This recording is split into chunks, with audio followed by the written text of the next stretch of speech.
The courtroom was a pressure cooker, the air thick with whispers and the weight of 1,000 eyes. Caleb Monroe stood at the defendant's table, his heart hammering so loud he swore it echoed off the oak-paneled walls.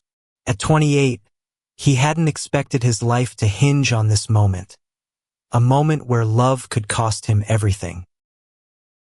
Chicago's summer heat clung to the city like a second skin, but inside the courtroom, it was the cold stares that made Caleb shiver. He adjusted his tie, a deep blue one Mateo had picked out, and glanced at the gallery. There, in the third row, Mateo sat, his warm brown eyes locked on Caleb, radiating strength. Mateo's presence was a lifeline, a reminder of why Caleb stood here, refusing to back down. "Your Honor," Caleb began, his voice steady despite the tremor in his hands. "I'm not here to cause trouble. I'm here because I love someone, and I won't hide it anymore." The words felt like a grenade, lobbed into the silence of the court. Gasps rippled through the crowd.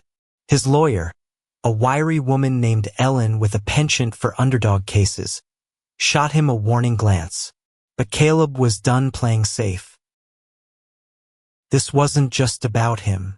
It was about Mateo, about the life they'd built in their small apartment in Logan Square, about the mornings spent laughing over burnt toast and the nights whispering dreams under the glow of a single lamp. It was about the protest they joined last month, where Caleb had held a sign that read, "Pride is power," only to be arrested for disturbing the peace. The charge was flimsy, a thinly veiled attack on their visibility as a gay couple in a city that preached progress but didn't always practice it. The judge, a stern man in his 60s named Harold Grayson, peered over his glasses. His face was unreadable, carved from years of hearing cases that blurred the line between justice and prejudice. Caleb braced himself. He'd heard stories of Grayson, old school, conservative, not exactly a champion for people like him. Yet something in the judge's eyes, a flicker of curiosity, made Caleb hold his ground. "Young man," Judge Grayson said, his voice low but commanding, "you're aware this court isn't a soapbox for personal declarations. Why risk contempt for this?" Caleb swallowed hard. "Because silence is worse. I've spent years hiding who I am, pretending at family dinners, dodging questions at work. I'm done. I love Mateo Alvarez, and I'd rather be dragged out of here than deny it." The gallery erupted. Shouts of support clashed with jeers, and the bailiff banged his fist for order. Mateo stood, his hands clenched, pride and fear warring on his face. Caleb's chest tightened. He'd promised Mateo he'd stay calm, but the truth had a way of breaking free. "Order!" Judge Grayson's gavel cracked like thunder. "Mr. Monroe, you're treading on thin ice." Caleb met the judge's gaze. Then let it break. The story of how Caleb ended up in that courtroom began 6 months earlier, in a Chicago winter so brutal it felt personal. Caleb, a graphic designer with a knack for turning chaos into art, had moved to the city 3 years ago, chasing a job and a fresh start. Growing up in a small Indiana town, he'd learned to keep his head down. His parents, devout and rigid, had made it clear. Being gay was a sin, a choice, a phase. Caleb had spent his teens in the closet, crafting a version of himself that fit their mold. But the weight of that lie grew heavier every year. Meeting Mateo changed everything. Mateo Alvarez, a 30-year-old community organizer with a laugh that could light up a room, had walked into Caleb's life at a mutual friend's art gallery opening. Mateo's confidence was magnetic. He wore his identity like a badge, unapologetic and fierce. When he asked Caleb out, his smile was a dare. "Be brave with me." Their first date was at a hole-in-the-wall taco joint in Pilsen, where Mateo teased Caleb about his terrible Spanish and Caleb retaliated by stealing half his guacamole. By the end of the night, they were kissing under a streetlight, snowflakes catching in Mateo's curls. For the first time, Caleb felt free. But freedom came with a cost. Caleb's family cut contact when he came out to them. His mother's last words a tearful plea to fix himself. At work, his boss's jokes about his lifestyle grew sharper. And in public, the stares and muttered slurs followed them like shadows. Mateo, ever the fighter, brushed it off. "They're just scared of what they don't understand," he'd say. But Caleb wasn't so sure. The protest had been Mateo's idea. A local politician, Richard Hensley, had proposed a bill limiting LGBTQ+ visibility in public spaces, couched as protecting community standards. Mateo rallied their friends, organized a march, and dragged Caleb along. "We don't win by staying quiet," Mateo had said, his eyes blazing. Caleb, nervous but inspired, painted signs late into the night, his hands smudged with marker ink. The march started peacefully, a sea of rainbow flags and chants outside City Hall. Caleb felt alive, holding Mateo's hand as they shouted for equality. But as the crowd grew, so did the tension. Counter-protesters arrived, their signs venomous. A scuffle broke out, and police swarmed. Caleb was yanked from Mateo's side, cuffed, and thrown into a van. The charge, disturbing the peace. The real crime being visible. Now, in court, Caleb's defiance was a spark in a powder keg. Ellen leaned close, whispering, "You're making this harder than it needs to be." But Caleb wasn't listening. He was watching Mateo, who gave him a small nod, as if to say, "Keep going." Judge Grayson cleared his throat. "Mr. Monroe, you've made your point, but this court deals in law, not feelings. Your charge carries a fine and community service. Do you accept?" Caleb's jaw tightened. "I'll pay the fine. I'll do the service. But I won't apologize for who I am." The judge's eyes narrowed, but there was something else there. Something Caleb couldn't place. "Very well," Grayson said. Courts adjourned. The gavel fell and two bailiffs moved toward Caleb. The crowd roared as he was pulled from the stand, his arms pinned. Mateo shouted his name, but Caleb kept his eyes forward, heart pounding with a strange mix of fear and pride. As they dragged him toward the exit, Judge Grayson's voice cut through the chaos. "Wait!" The bailiffs froze. Grayson stood, his robes pooling like shadows. "Mr. Monroe," he said, softer now. "You've got courage. Not many do. God bless you." The words hit Caleb like a tidal wave. He stumbled, the bailiffs loosening their grip. Mateo was on his feet, tears in his eyes. The courtroom fell silent. Every face turned to the judge. Caleb didn't know what to say. He didn't know if he'd won or lost. All he knew was that he'd spoken his truth, and somehow, impossibly, the man with the gavel had heard him. The hallway outside the courtroom was a blur of fluorescent lights and echoing footsteps. Caleb's wrists ached where the bailiff's hands had gripped him, but his mind was still reeling from Judge Grayson's words. God bless you. They felt like a paradox, a gift wrapped in barbed wire. As the bailiffs released him into the crowded corridor, Mateo pushed through the throng, his face a storm of relief and worry. Caleb! Mateo's arms were around him before he could speak, pulling him into a hug that smelled of cedar cologne and home. You scared the hell out of me, Mateo whispered, his voice thick. Why didn't you stick to the script? Caleb managed a shaky laugh. Because it's our life, not a script. He pulled back, meeting Mateo's eyes. The hallway buzzed with reporters, supporters, and a few angry faces shouting slurs from a safe distance. Caleb ignored them. Mateo's hand in his was all that mattered. Ellen caught up, her briefcase swinging. You're lucky Grayson didn't slap you with contempt, she said, her tone sharp but her eyes soft. That stunt could have cost you more than a fine. It was worth it, Caleb said, surprising himself with the certainty in his voice. He glanced at Mateo, who squeezed his hand. I'm tired of hiding. Mateo's smile was small but fierce. You don't have to anymore. The weeks that followed were a whirlwind. The story of Caleb's courtroom outburst spread like wildfire across Chicago's media. Local blogs called him a hero. Conservative outlets branded him a troublemaker. His phone buzzed constantly with notifications. Supportive messages from strangers, hate mail from others. At work, his boss called him into a meeting, her face pinched. Caleb, your personal life is your own. But this publicity isn't good for the firm. He nodded, knowing the subtext. Tone it down or you're out. Mateo, meanwhile, was in his element. He turned their small apartment into a war room, planning the next steps for their activism. This isn't just about us anymore, he told Caleb one night, papers scattered across their kitchen table. People saw you stand up. They're watching. Caleb admired Mateo's fire but felt the weight of it too.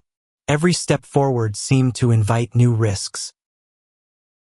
Their community service was assigned at a youth center in Uptown, a place for at-risk teens, many of whom were LGBTQ+.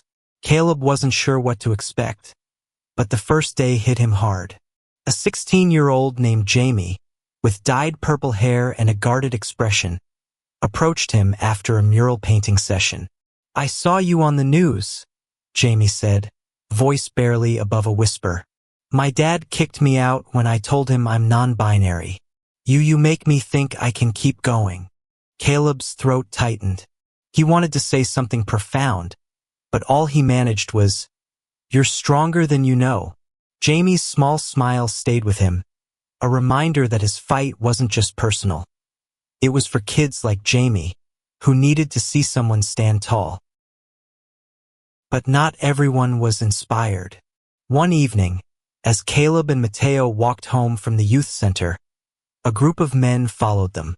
Their taunts started low, then grew louder, uglier. Faggots.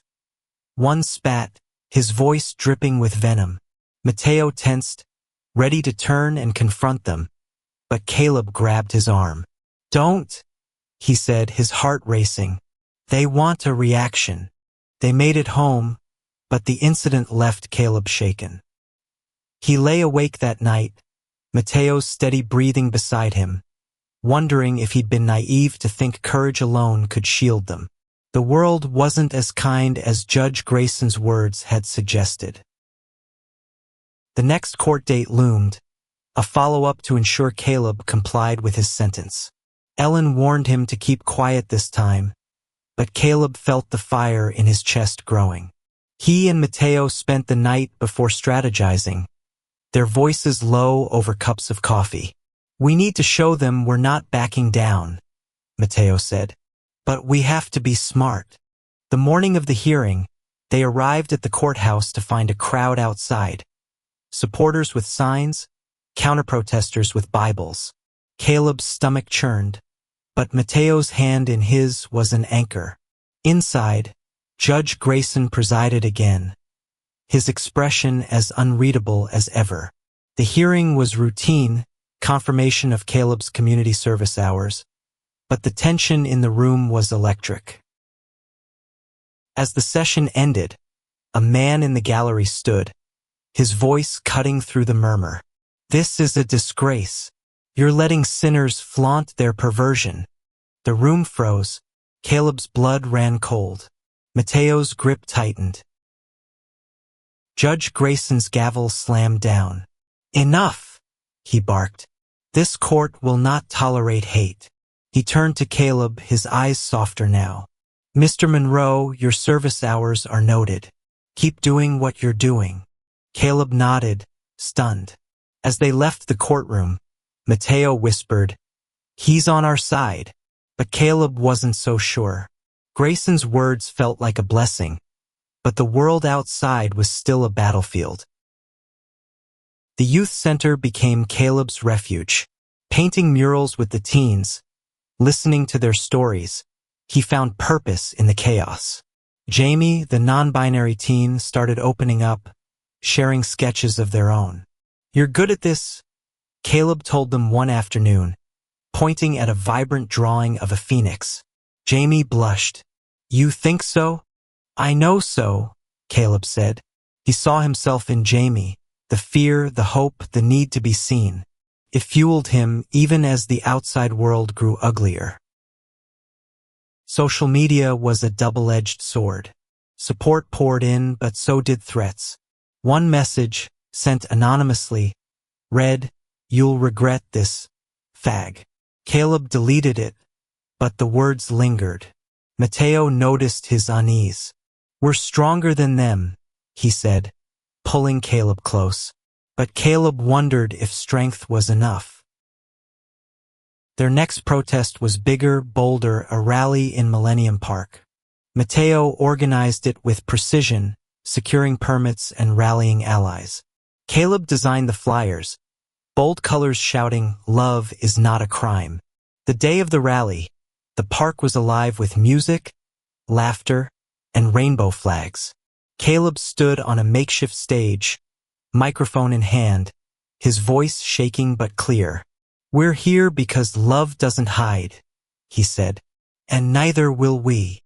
The crowd cheered, but not everyone was friendly.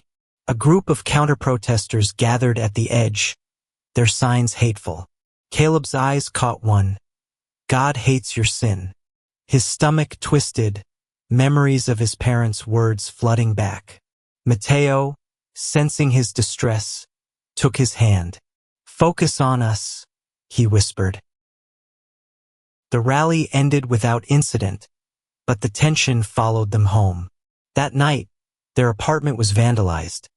Red paint splashed across the door, the word "fags" scrawled in jagged letters.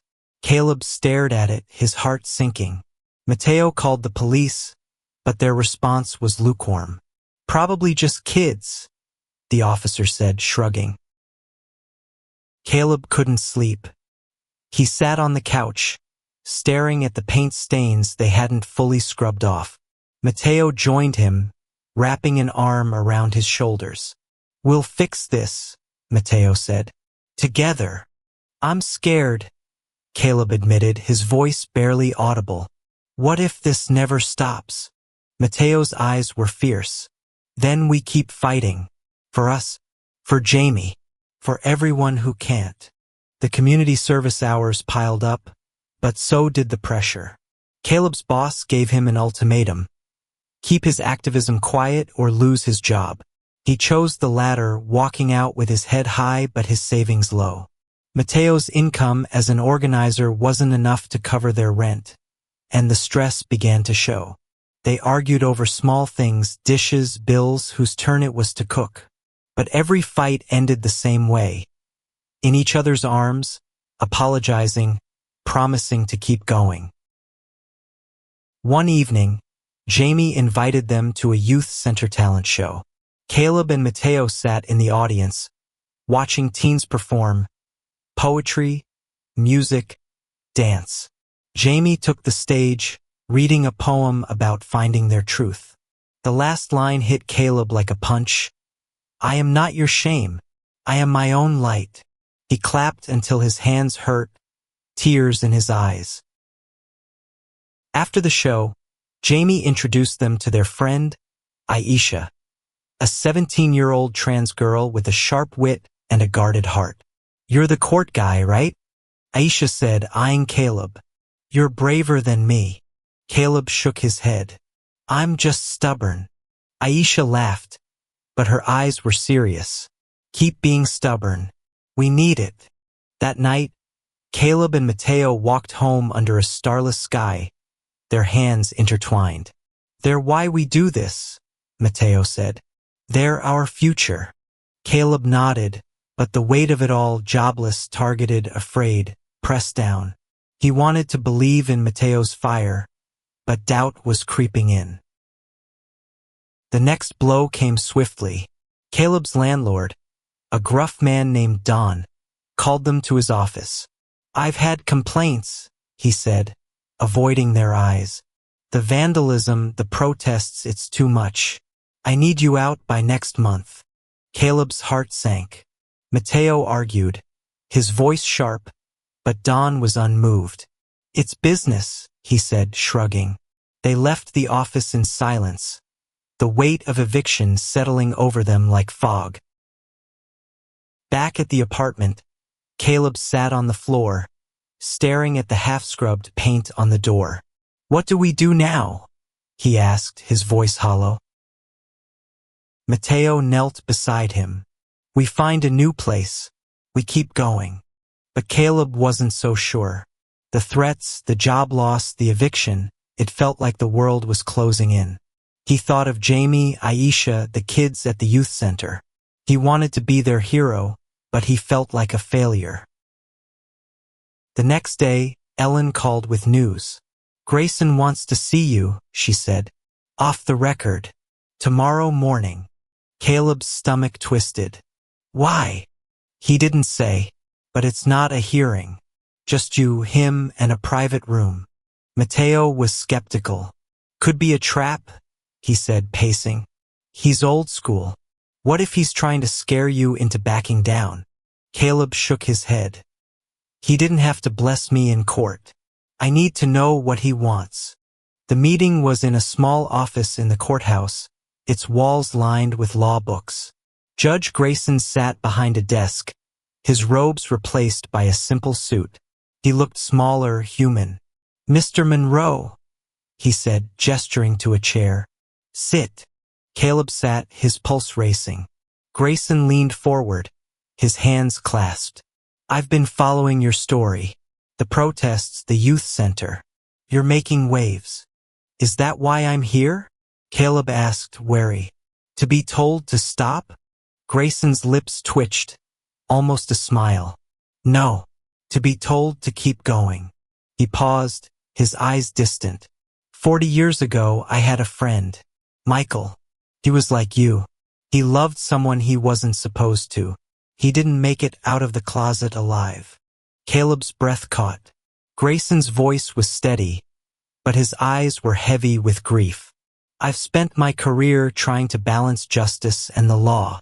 Sometimes they don't align. When I saw you in my courtroom, I saw Michael. I saw courage I didn't have back then.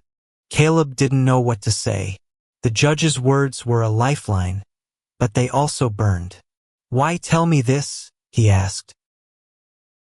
Because you're not alone, Grayson said, and because I believe in you. Caleb left the meeting dazed, Grayson's words echoing in his mind. He told Mateo everything, expecting skepticism, but Mateo's eyes lit up. He's with us, Mateo said. This changes things.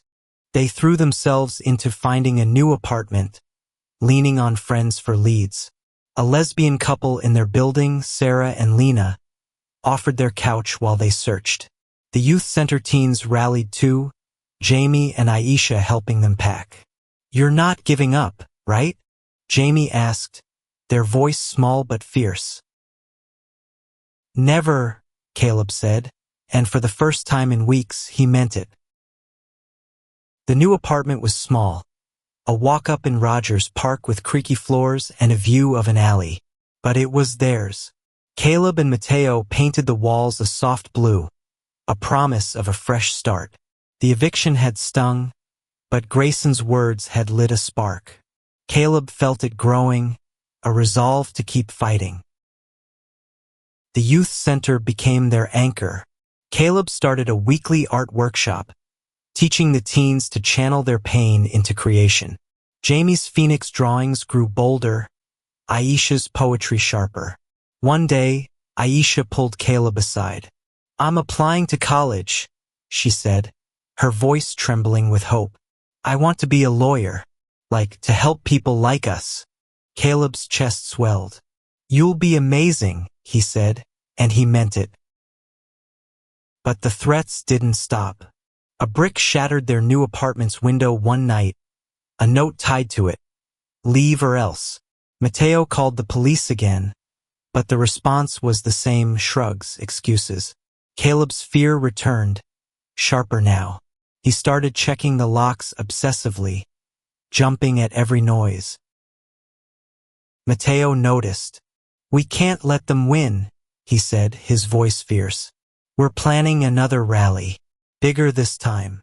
Caleb hesitated. "What if it's too much? What if we lose more?" Mateo took his hands. "We've already lost enough by hiding. This is who we are." The rally was set for Grant Park, a massive event with speakers, musicians, and thousands expected.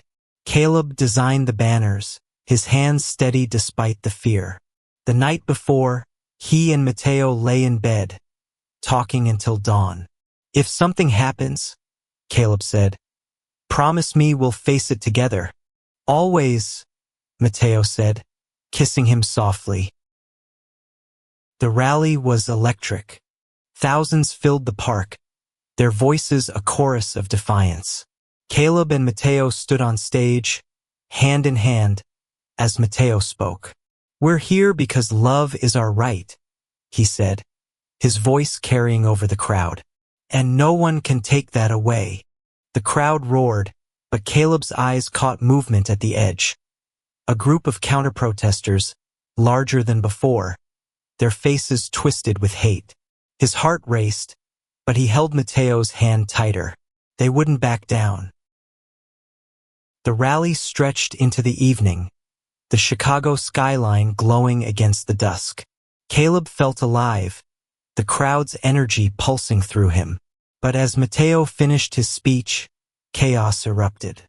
The counter-protesters surged forward, shouting, throwing bottles. Police moved in, batons raised. Caleb grabbed Mateo's arm, pulling him off the stage as the crowd scattered. They ran, weaving through the park, until they reached a quiet corner. Caleb's chest heaved, his mind racing. "Are you okay?" he asked, checking Mateo for injuries. "I'm fine," Mateo said, his voice steady. "But we need to go back." Caleb stared at him. "Are you crazy? They'll kill us." Mateo's eyes burned. "If we run now, they win. We've come too far." Before Caleb could argue, a voice called out, "Caleb! Mateo!" It was Jamie with Aisha and a group of youth center teens, their faces fierce. "We're with you," Jamie said. Caleb's fear didn't vanish, but it shifted. He looked at Mateo, at the teens, at the crowd still chanting in the distance. This was bigger than him. He nodded. "Let's do this." They returned to the rally, joining hands with the teens. The police had pushed the counter-protesters back, and the crowd reformed, stronger now. Caleb took the microphone, his voice raw but clear. "We're not here to fight," he said. "We're here to live, to love, to be free." The crowd cheered, and Caleb felt tears on his cheeks. Mateo pulled him close, their foreheads touching. "I'm so proud of you," Mateo whispered. Months later, Caleb and Mateo stood in the youth center, watching Jamie and Aisha hang their artwork at a community exhibit. The threats hadn't stopped, but they'd found allies. Sarah and Lena, Ellen, even Judge Grayson, who'd quietly donated to the center. Caleb's new job, freelancing for a progressive design firm, gave him purpose. Mateo's organizing had sparked a citywide movement, with more rallies planned. One evening, as they walked through the park where it all began, Caleb stopped. "I was terrified," he said, "but I'd do it all again." Mateo smiled, pulling him into a kiss. "So would I." Above them, the stars shone bright, a reminder that even in the darkest moments, light could break through. Caleb thought of Judge Grayson's blessing, of Jamie's phoenix, of Aisha's dreams. They'd faced hate and fear, but they'd also found love and hope, and that, Caleb knew, was worth everything.